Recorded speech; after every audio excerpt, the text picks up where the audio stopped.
Welcome back, everyone. I'm back today with a couple new encounters for y'all. I had some things here at home that needed to be taken care of, and unfortunately, that took up the majority of my free time. Now that's out of the way, we can get back to our regular uploading schedule. I've been trying to upload at least one video per day for you guys, and I'm going to continue doing that for now. Eventually, maybe I can start uploading multiple per day. It solely depends on if the emails keep coming in like they have been. That being said, before we start, if you've had an encounter and you would be interested in sharing it here on the channel, all you have to do is shoot me an email and tell me about what happened. I know it can be hard sometimes to talk about it, but I promise it will help. My email is in the description of all my videos. Now let's get to the part that you all came here for, the encounters. Everyone grab a drink, lock your doors and windows, hit the lights, and let's get started. Hello, Real Adventures. I've decided to send in my Dogman encounter that happened in Kalispell, Montana in 2013. I was driving home late one night after visiting one of my friends in Kalispell. I was traveling a more secluded stretch of highway, and it was completely empty. I hadn't seen another car in quite a while, although I'm sure it being so late probably played a role in that. It was just open, pitch-black road with huge pines on both sides. I had about 20 minutes of driving left before I would reach my turnoff that I needed to take. When out of nowhere, from left to right, something shot across the road in front of me. I wasn't able to get a good look at it because I wasn't expecting it, and it moved so fast. It scared the hell out of me. As soon as I spotted the movement, I immediately thought deer. At the time, I had never even heard of a Dogman, but since this happened, I have took it upon myself to make sure that I could learn everything that I possibly can about these creatures and their behaviors, which honestly still isn't that much. Anyway, the deer thought was before my headlights actually hit this thing. As soon as it cut in front of the lights, I realized it was running on its back legs. It was running bipedal. As most would do out of instinct, I slammed on my brakes. The thing didn't stop. It didn't even slow down. It just tore into the trees on the other side of the road. I sit there for a few seconds in a state of confusion. I was overwhelmed with the feeling that I had just spotted something that I really wasn't meant to see. It was a very few seconds. I actually caught my breath and calmed down, barely. About the time I was going to take my foot off the brake and continue heading home, that's when I checked my rear view, and it was standing right in the road behind my car. The thing had circled around and got behind me. It was standing there just in a partially crouched position. It looked to me like that it was deciding whether it was going to run away or attack my car. It was close enough that my brake lights actually lit it up enough that I could see enough detail to know exactly what I was looking at. The first thing that caught my eye was its massive wolf-like head and its yellow eyes. The red from my brake lights made this thing even more terrifying, if that is possible. And this thing's head was definitely oversized for its body. But make no mistake, it was not a small animal by no means. I think it was in the crouch position so it could see inside the car and actually see me. I'm guessing if it stood up straight to its full height and full posture, it would probably have been well over 7 feet. I quickly let off my brake and slammed on the gas. I wasn't interested at all to see what was about to happen next. I watched in horror in my mirror as the thing took off after me, chasing me down the road. For the next few miles, I kept catching glimpses of it moving alongside of me in the tree line. These things are fast. It was keeping up with my car with no problems. I don't really recall looking at my speedometer, but I had to be doing at least 60 or 65, and it appeared to me that it wasn't even trying, wasn't struggling at all. So it's quite possible that it could have ran even faster than that. A mile or so before I reached my driveway, I saw the thing dart off the right side of the road and push its way back into the trees. At the time, I had a very long gravel driveway. I finally made it to the driveway, and I didn't slow down, probably ran 50 miles an hour down the driveway until I made it to my house. When I got there, I actually pulled my car straight up in the front yard right next to the front steps.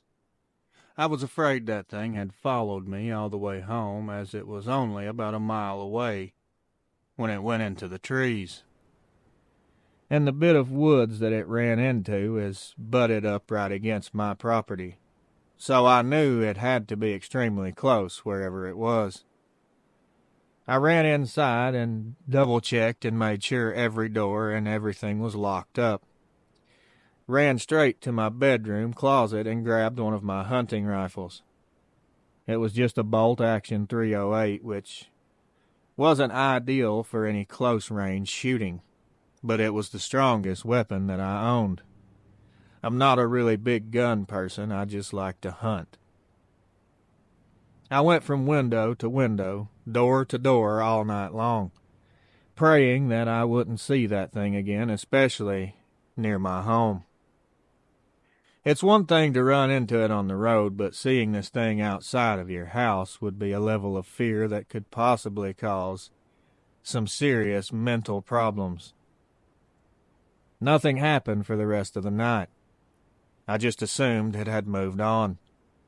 For weeks after that, every time I would go outside, I would get this strong feeling that I was being watched from the trees. And the woods around my house were always teeming with life and noises. Now everything had grown completely silent, and it stayed that way for weeks. The time passing, and one morning I go out to start my car and get ready to go to work. I just happened to look in my side yard about 40 yards from my driveway. I see this brown lump in the yard, and I can't really tell what I'm looking at. I made my way over. It didn't take me very long at all to figure out what was in my yard. It was the body of a deer, a doe, actually. It looked like someone had ran over it with a lawnmower and chopped it up. I mean, nothing was completely severed, but it was completely gashed up on both sides and disemboweled. I've never seen anything like that before. I've came across several predator kill sites in the woods, and those as gruesome as they are, this was not done for food. This was done to leave a message. This was done deliberately. Now I have no proof that Dogman did this, but I just feel it. What else could have done this? Why would something do this? I mean, nothing was taken, it was just slaughtered and left in my yard. I dragged the carcass over into the trees and left it, thinking I would come back and deal with it when I got home from work. And if the animals hadn't started dealing with it by then I would at least try to bury it so it didn't start stinking up my property. I went on into work and came back home later that evening. I went straight to where the carcass had been, and it was gone. I don't know if the Dogman came back for it or something else might have took it. I moved off of that property about 3 years after this happened. I never saw it again after that day. I never had any more surprises left in my yard either. In my mind, I'd like to think that it was just leaving that as a warning, like, Hey, I know you saw me, and now I know where you live. I don't know why I feel that way, just the message that I feel like was sent by leaving the deer there. I don't know, it's just my theory, I suppose. Well, that was my Dogman encounter. And the thing that I learned from my experience with a dogman is don't think because you're miles away from your home and see one of these things that they won't follow you and find out where you live. I did nothing to this thing, and it still chose to follow me for miles and miles until it reached my house. The type of dedication it takes is definitely linked directly to some sort of aggressive or malicious intentions. I appreciate the platform to be able to share my encounter. It's nice to know that you're around people that will believe you. Everyone I've ever spoke to about this has not believed a word of what I just told you. And most people know I don't lie about anything. Oh well, I don't think you can force anyone to believe anything unless they see it for themselves. Thank you again for creating a place for people like me to share their story. Many blessings. Take care. T. Today's second encounter is a new submission. I just received it yesterday, and I have my own thoughts on this one, as the individual never really got a clear look at this creature. As I said, I have my own thoughts, but I'd like to get your guys' feedback as well. Let me know what you think in the comment section. Good morning, Real. I've been listening to your encounters for a while. Now, I've heard so many stories of these dogman encounters, it's crazy. I don't know if it was one of those or what I had a run-in with one night, but I only caught a glimpse of the back half of it, and it looked to be walking on all fours. But the weird part was the top of its back was roughly about 4 feet tall. But if you would like to talk more, just let me know, buddy. Love your channel, John. I did in fact email John back, as you've probably guessed, and the following is his response. This was definitely not a dog. I've been listening to your channel for a while now, and I thought I'd tell my story of the unknown creature I had stalking me one night. I appreciate the fast reply to my emails and hope this isn't too long. So a little backstory on the location. My parents' place, where they still live at, is right at the woods. There's roughly 40 yards between the edge of the woods and their back French doors of the house.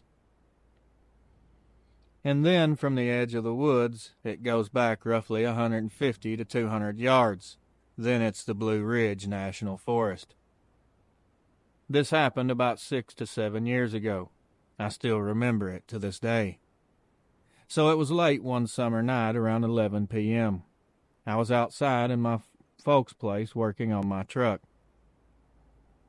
I was trying to pull the turbo off, which caused me to have to basically lay over top of the engine bay, which caused my legs to stick straight out from the front of my truck. Now, I didn't have any music on, very loud, just on my phone, so I could still hear anything that was around me. Well, my dad had stepped out the back French doors that was only about 10 yards from my truck, where I was at, and yelled to make sure I was okay. Well, what I heard next sent a bone-chilling sensation down my spine. There was something literally right behind me, and I had no clue it was even there. I don't know how long it had been walking around the truck or anything. So as fast as I could move in the position I was in under the hood of the truck, I grabbed what we call a satellite dish light with your standard halogen bulb in it, which only reached about 15 to 20 feet away. And what I saw I will never forget. It was something jet black on all fours from what I could tell, because I was only able to catch the back portion of the animal. But it had canine-like back legs, and the top of its back was roughly 4 feet tall. Now, where we are located here in Virginia, we don't have wolves. But I know with how close we are to the national forest, all kinds of things travel through these woods at night. But the creepy part about it was not only did I not hear a sound from it until my dad checked on me, but when I shined the light towards it, it didn't take off running like your typical canine would getting startled. The feeling I was getting from it, and just that short amount of time, was, yeah, I know you're there and I don't care. Now some may say, oh, it was just a big dog, but it had a wolf-like tail as well. I have done my research on what this could be, but what I have found my encounter even more weird. Because the only thing that comes close to being similar in size is a dire wolf, which is extinct from what I've read about. Some nights, because now I live on the same property right next door and my shop is literally 20 yards from my back door. But some nights when I work late and I'm walking down to the house for the night, it just feels like something is watching me from afar. What in God's name was that thing? Thanks again for reading my story. If you need to adjust anything to fit your storytelling format, that's fine. I appreciate you, buddy. Keep doing what you do. If you have any further questions, reach out, and if I have any more weird encounters, I'll send them your way. God bless. First of all, I want to thank both of these individuals for reaching out and sending me their encounters. Gentlemen, I hope that I narrated them to your liking. As for the first encounter, I'm pretty sure if you look up the word terrifying in the dictionary, there will be an exact retelling of this person's encounter. That was horrifying, my friend. Absolutely horrifying to have one of these things follow you to your home. I can't even imagine that. To not even feel safe in your own home. That's the worst feeling ever. I'm glad it never came back again, and I'm even more glad that you moved off of that property. Thanks for reaching out, brother. I'm glad you're okay, and I hope telling your encounter helped you in some way. As for the second encounter, very polite, easygoing guy. From everything you described, my friend, which I already told you in an email I sent, in my humble opinion, I think you did, in fact, see a dogman. Or should I say a dogman seen you. But what I took from this encounter, it wasn't the description you gave me as the animal. What got me is the thought of what would have happened had your dad not come out to check on you. That's the part that chilled me. Was this thing sneaking up on you to attack, or was it just out of curiosity? Unfortunately, we will never know exactly what its intentions were, but I can take a guess and say that it probably wasn't anything good. I'm glad you're all right, and honestly, I pray that you don't have another encounter to send my way. I would rather you be safe. Thanks again for sending me your encounter. I truly appreciate it. Well, legends, what do y'all think? Do you think this was a dogman he encountered? Or could it have been something else? Leave a comment and let me know what you think. I'm sure he'll be reading them as well, so again, I remind everyone to not be negative or nasty. If you disagree with someone else's theory or opinion, it's okay. Discussing things and having differing opinions is how we reach middle ground. Saying hurtful and inconsiderate things doesn't help anyone. It causes division, which is the opposite of what we're trying to do here. I'm proud to say that I haven't seen any negative comments for quite some time. I think between me and my moderators, we've pretty much cleared out all the trolls and the miserable people that focus on trying to make others miserable as well. I have a fascinating and amazing group of people here. You guys are true legends, each and every one of you. And I hope that wherever you are, whatever time it may be, that you're having a great day and you're blessed with nothing but the best. Thank you all for listening. I appreciate the support more than you could ever know. If you want to help the channel grow even more, make sure you hit the like button before you go. Also, please consider subscribing if you haven't done so already. Those two things alone help the channel more than anything, and it only takes a couple of seconds to do it. The best part is it's completely free to you. It doesn't cost a penny. Again, I want to thank you for listening, and that's going to do it for this upload. I will be back later tonight with some more encounters that I'm pretty excited to share with y'all. Until then, my friends, watch over your loved ones.